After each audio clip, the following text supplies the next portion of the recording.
അല്ല രജിയേട്ടാ, നിങ്ങൾ ഈ കോഫി ഓരോന്നായിട്ട് ഇങ്ങനെ ആക്കുന്നതിന് പകരം നമുക്കൊരു ഫ്ലാസ്കിൽ പാല് തിളപ്പിച്ച് വെച്ചിട്ട് നമ്മൾ അതിനകത്ത് കോഫി കൊടുത്തൂടെ? അതിന് പിന്നെ ഗ്യാസ് ഉപയോഗിക്കണ്ടല്ലോ. ചായക്ക് മാത്രം ഗ്യാസ് ഉപയോഗിച്ചാൽ മതി, കോഫി ആക്കുമ്പോൾ അങ്ങനെ കൊടുത്താൽ മതി. ഫ്ലാസ്കിൻ്റെ മണമുണ്ടാകും, കസ്റ്റമർക്കൊന്നും ഇഷ്ടപ്പെടില്ല.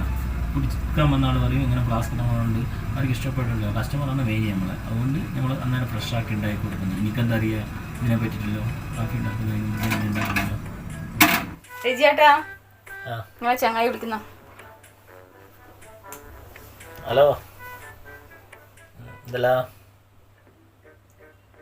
എവിടെ പോയ? മാർക്കറ്റിലാ? എന്തിന്? ഫ്ലാസ്കാ? എന്തിന്?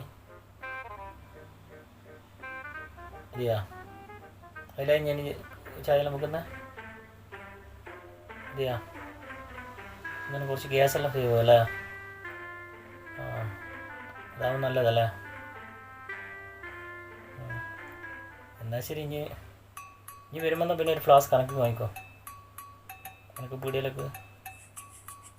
ആ, എന്നാൽ ശരി, വേറൊന്നുമില്ലല്ലോ. എന്നാൽ ശരി, വെക്കട്ടെ. ഓക്കെ, വന്നിട്ട് വേണം.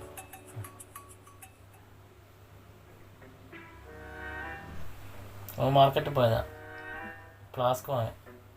എന്നാൽ പിന്നെ ചായ എല്ലാം വെച്ച് കഴിഞ്ഞാൽ ഗ്യാസെല്ലാം കൂടെ സേവ് ആവും. നമുക്ക് പിന്നെ അങ്ങനെ ചെയ്താലോ? ഗ്യാസെല്ലാം കുറച്ച് ലാഭം കിട്ടില്ല നമുക്ക് അങ്ങനെയല്ലേ?